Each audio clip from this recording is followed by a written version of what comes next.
Good afternoon, everyone. My name is Jeff McShann. I'm with Crime Stoppers of Houston. We really appreciate all of you guys being here today. Obviously, without you, we can't get the word out, and we've solved so many cases thanks to you guys in the media and the public watching your product. Today, I've been discussing for quite some time with the new district attorney, Kim Ogg, about featuring some of her cases. She actually came to us and said that she wanted to do this. We have a great partnership. Obviously, she used to be our executive director here at Crime Stoppers for many, many years. And right now, I'm going to introduce to you the District Attorney of Harris County, Kim Ogg. Thank you so much, Jeff. Members of the media, Ms. Vaughn, HPD, the more things change, the more they stay the same. I'm Kim Ogg. I'm the Harris County District Attorney, and I'm here to rekindle our partnership with Crime Stoppers. Crime Stoppers is the most successful crime tips hotline in the world. And in partnership with the community and with media, law enforcement benefits tremendously from this organization. So I want to thank Crime Stoppers for hosting this press conference, because we proved at the beginning of this century criminals can run, but they can't hide, not from Crime Stoppers. And that's why today we're here to ask for the public's help in apprehending Jonathan Green, charged with the murder of Jaylyn Vaughn just over a year ago. We're here with Detective Villarreal from HPD Homicide, who will give you some of the facts of this brutal murder and surrounding the bond jumping by Mr. Green. So he'd come to court on this case 3 times before he cut his ankle monitor GPS off and fled the jurisdiction. But we know, with the help of media, with the help of the public, and with Crime Stoppers, who's offering up to a $5,000 reward in this case, that your anonymous call can solve this case. You can help bring Jaylyn justice, and you can help bring Jonathan Green to justice. That's you, the members of the public, who we can't work without.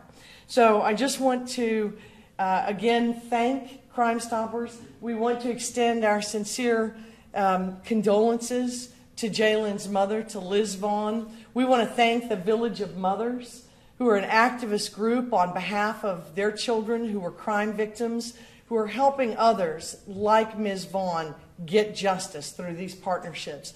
And I especially want to wish HPD luck in finding this fugitive. They've done a good job discovering who to charge, what to charge him with, and now we just need you, the public's help, in bringing Jonathan Green to justice. With that, I'd like to bring up Detective Villarreal. Thank you, Kim.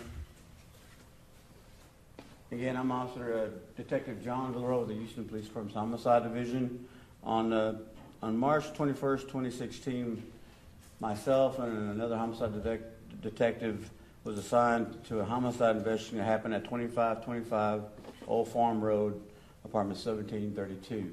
This was about 10:08 a.m. in the morning. Midwest Patrol officers responded, and they found a male dead, which was Mr. Vaughn, up in the upstairs bedroom of this apartment. There was 2 witnesses there when we got there that we interviewed and questioned, and from our investigation, it resulted in the identification of Jonathan Green, which there should be some pictures up above that y'all can see. And as the district attorney just told y'all, he did go to court, he was charged, and then he cut off his ankle monitor and he fled the state of Texas.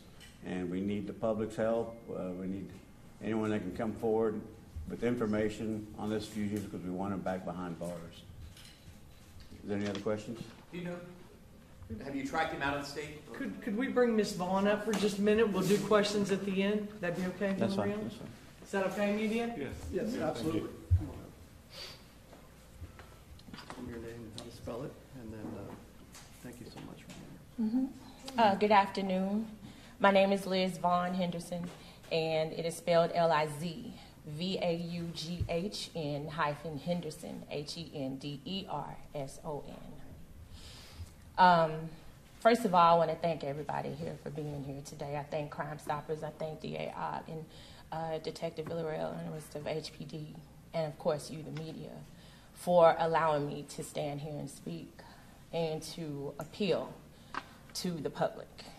On March 21st, 2016, I received a phone call about 4 p.m. that shook my world. And it was basically to inform me that my 20-year-old son, Jalen Vaughn, had been murdered. Jalen was my firstborn child. And we were kind of a Bonnie and Clyde because it was just the two of us for about 12 years. And he was a mild-mannered child, very cool, calm and collected. He was loving. He was helpful. He was thoughtful. He was stubborn. And he was passionate and he was determined. As he grew older, that mild-mannered kind of subsided a little bit. But one thing I learned about my son very early in life was that if he didn't do well or excel at something, it was simply because he did not like it or he didn't want to. Because anything that child put his mind to, he could do. He played football for most of his life. He was a stocky kid, and he was excellent at it. And he got to middle school, and there was an artist, Chris Brown, that came out. He saw some Chris Brown videos, and he said, "Mom, I'm going to dance like that." And I was like, "Okay, Jalen, I've never seen you dance, but okay." I walked past his room. I watched my baby fall, and I shake my head. I keep moving around. But one day I walked past his room, and I had to double back because he was dancing. He was dancing, like for real. No training, just determination and passion. And before too soon, he was in videos, and he was teaching and choreographing, and he was doing his thing because he was dancing.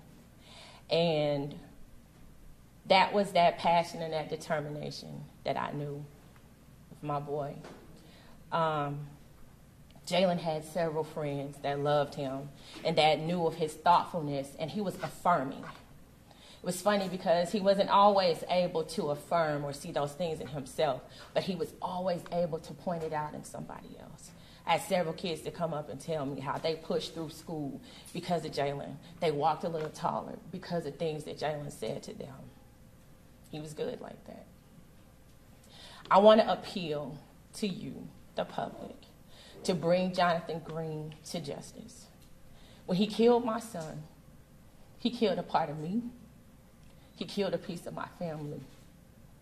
My family is very tight-knit, and they loved him.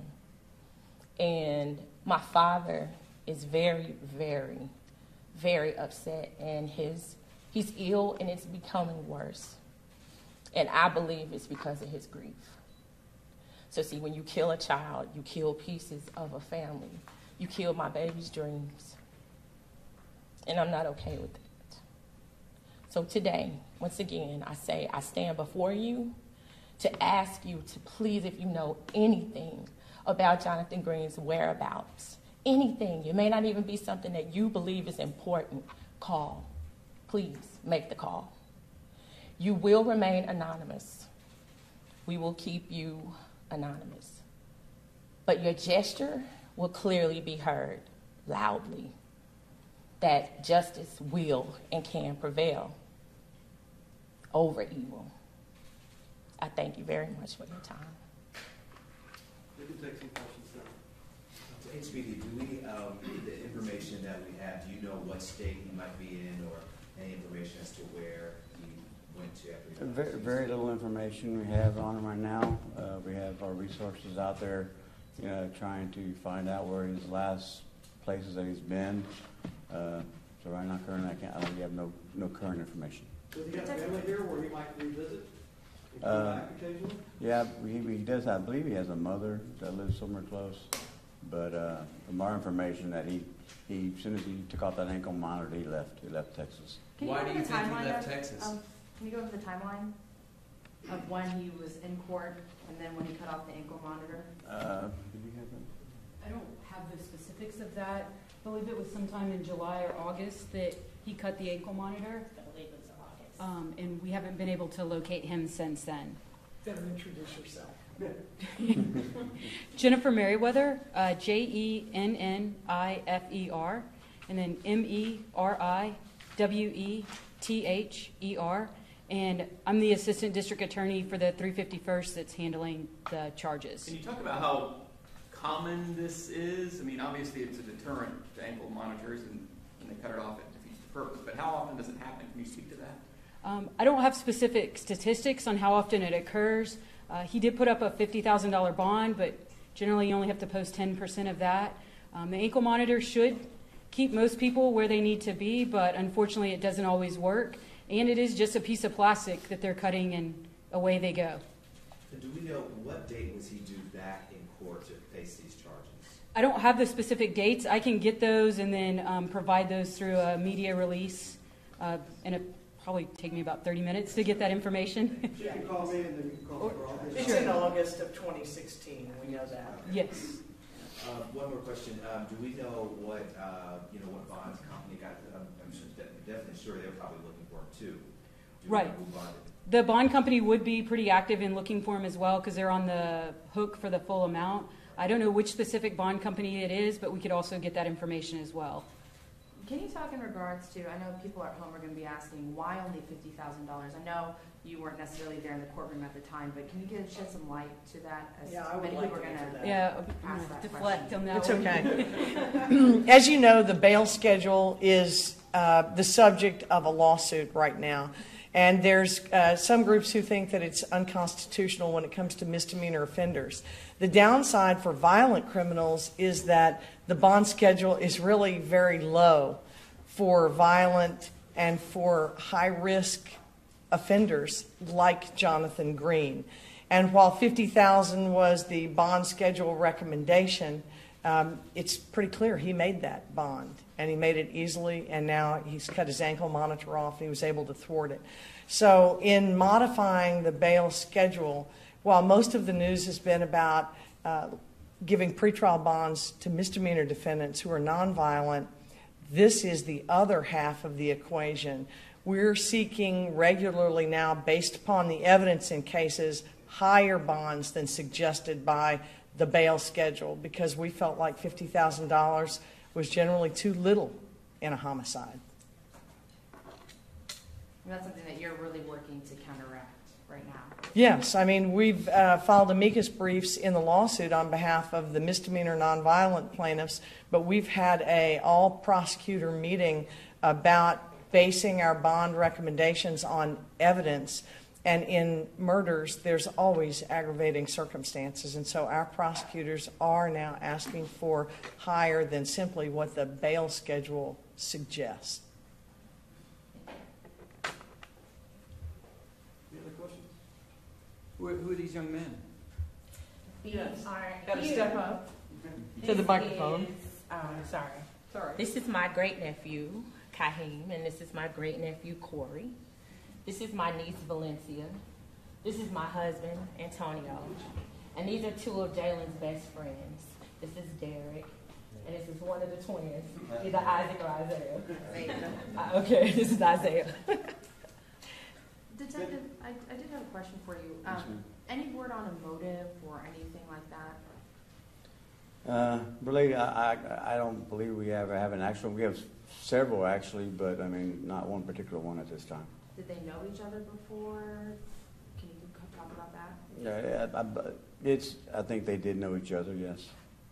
Do we know why Green came to the house that day? Because I know when this first broke, I talked to detectives and they never named an official motive, but they were investigating a possible robbery because Jalen had gotten some money from a dance gig that he did, and maybe Green knew about it. Do you have anything to say on that? I don't know anything about what you just told me. My investigation has not revealed what you just told me, so I have nothing. I don't have any knowledge about any kind of debt or some kind of repayment or anything like that. But the witnesses knew Green. Yes.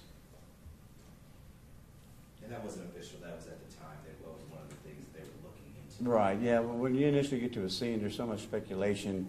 You really don't know what's going on. So we actually sit down with people and talk to them and find out and see whether or not they're being deceptive or if they're telling us the truth. And that's the hard part of our job, is that we have to kind of dig through the untruthfulness and find where the truth and the facts are. Family members, did anyone know Green? No, Y'all never met him before? no, never heard of him. Not until that day.